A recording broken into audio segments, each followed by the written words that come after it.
That's a really Don't not true. touch container tip to your eye or any surface. After using Xiidra, wait 15 minutes before reinserting contacts. Ask other people how I feel about it. Talk to an eye doctor. I don't think I would actually choose the same thing if I ever read questions in Korean. Today, dry eye. So Xiidra is really eye drops, but that's not simply a one-time reliever of a pain. If you really suffer from dehydration or dry-eyed conditions, normally people would add eye drops that would assuage the tension, but only for a short period of time. But don't rely on this temporary solution. Xiidra offers a tremendously differentiated restructuring.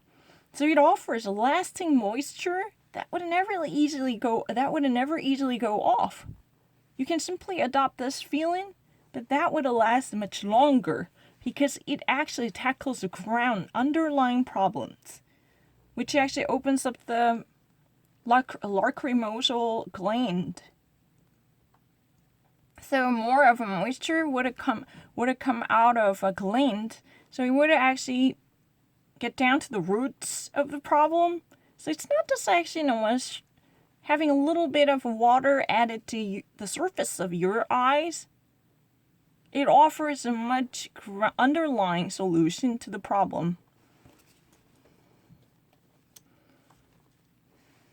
Your blood sugar 4 more times per day, injecting insulin 3 or more times per day, or using an insulin pump, call the Diabetic Health Hotline today and learn about the latest CGM technology. Not only can a CGM immediately reduce pain, it's accurate, easy to use, and helps you make better diabetes treatment decisions. And if you have Medicare, you can get a new CGM at little or no out-of-pocket cost. We'll also provide free shipping of your new CGM, and we'll bill your insurance company for you. If you are testing your blood sugar 4 more times per day and injecting insulin 3 or more times per day, or using an insulin pump, call now and learn how to receive your new continuous glucose monitor at little or no out-of-pocket cost.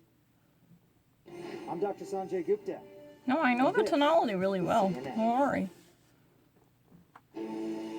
Developing this morning, Pfizer and its German partner have just applied for approval of its coronavirus vaccine in Europe. Pfizer, as you know, is also awaiting FDA approval of its vaccine here in the U.S. This comes as officials around the world are working on plans to distribute these vaccines. And CNN's Frederick Pleiken is live in Germany. He's at the first mass vaccination center under construction. It looks like one of those human mazes that you can go in, Fred. Yeah, you're absolutely right. It is sort of a human maze, but it's all about straight lines and one-way streets, Allison. So essentially what the Germans have said is, especially the Pfizer vaccine, but some of the others as well, have to be really cold temperatures.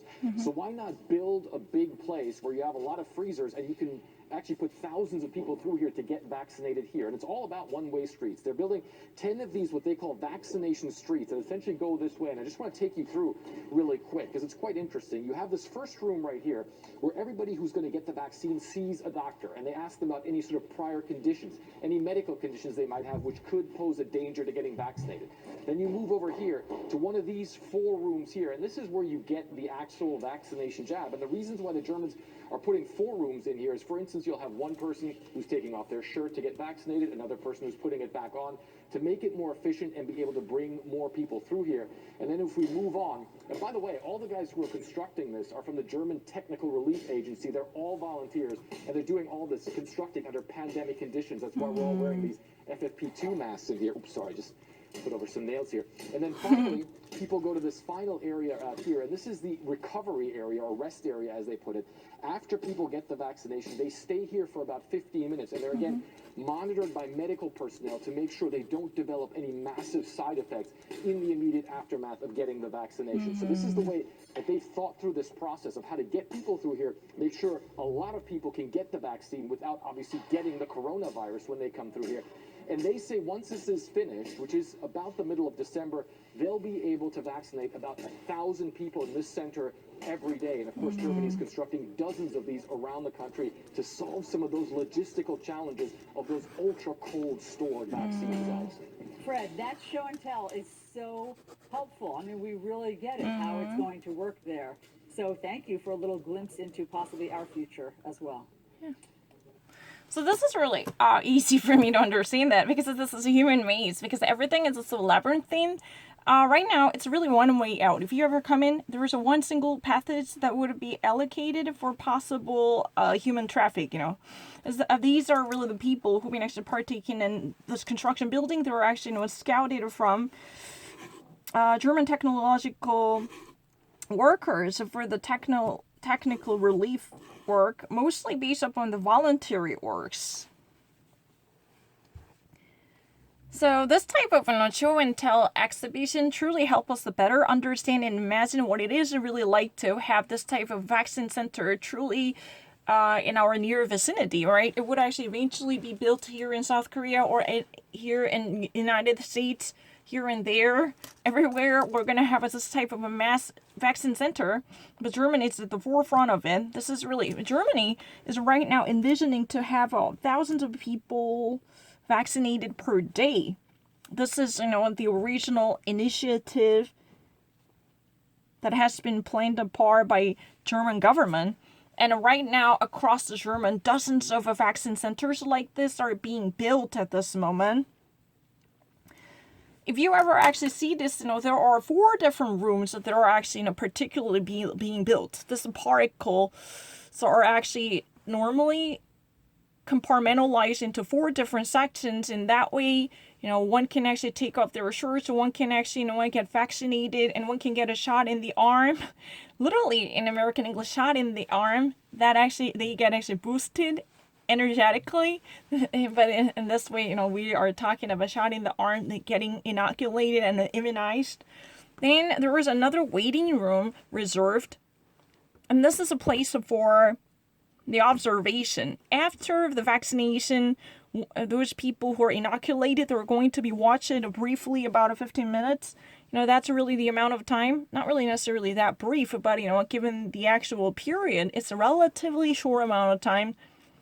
They're going to be watched to see whether there would be any side effects or not for 15 minutes, right? And he actually says that there are a little bit of nails on the floor, because they were actually being built. He actually spotted, he was about to stumble upon a tiny spiky nail on the floor, but right next to it there were more, tell the truth. So, but these are really the voluntary participants from the German technical construction manpower in order to quicken and facilitate the procedures, right?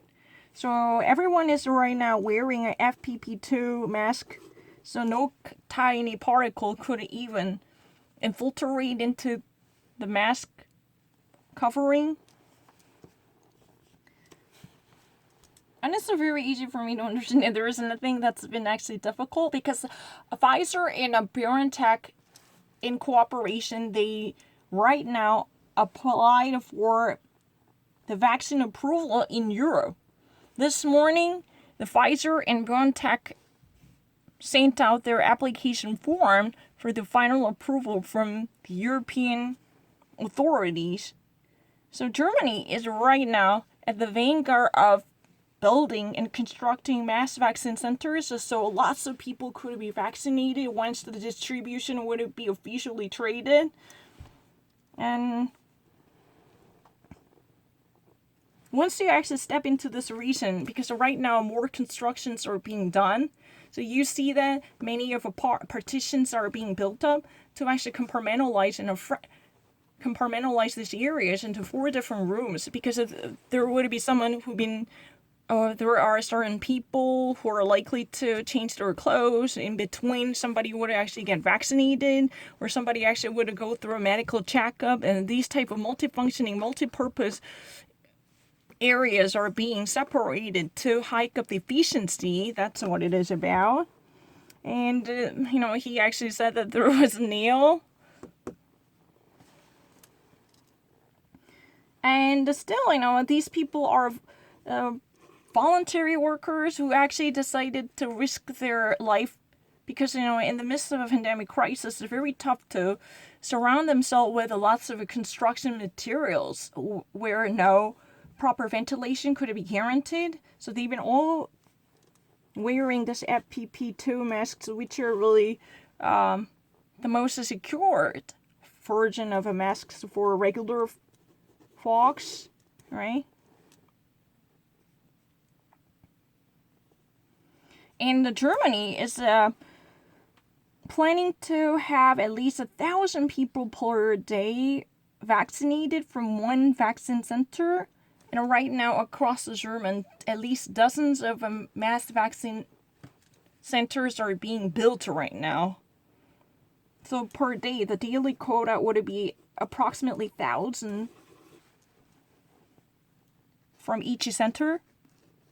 And that way they can actually efficiently have the majority of a population inoculated. So they could actually carry the immunization card. And when she actually mentioned the show and tell, Frederick actually, literally walk us through what it is like to have this kind of mass vaccine center. That's a very helpful exhibition. Because you know what, if you don't actually, if you don't actually imagine what it is like to have this kind of situation, you can only rely on your vivid imagination. But now we have a tutorial that's really kind of, done by Germany ahead of time. So we can easily apply that concept to our country's situation, because of this type of a model help us to conceive what it is like to have a mass vaccine center. Yeah, it's much more relatable, right? I mean, before that, you might actually have some vague and opaque idea. Maybe you may have a little bit of a vaccine center, but now we have a concrete example coming from Germany, and that's very helpful for us to actually think about the very accurate example. Excuse me, I'm actually pretty good with, show and tell. Show and tell is not really just in a scientific, a show and tell fair. No, I did this, I did that. No, this is really a tutorial walkthrough done by an amazing, brilliant teacher named Frederick Pleiken. He's very handsome, right? He's very handsome and hunky-dory guy. And thank you, Frederick, for being our teacher. Yeah, what's been so interesting to me is this, reserved waiting room. Technically, there was not much, facility, but, I hope they would at least have comfortable a couch or a sofa so people could actually sit down while they were waiting, because they were actually being seen about 15 minutes to see whether they actually have any side effects immediately following from vaccination. If they ever actually got a shot in their arms, they might actually have vomiting feelings or a migraine or whatever type of a little bit of changes coming from their bodies. These are going to be observed, definitely, for sure.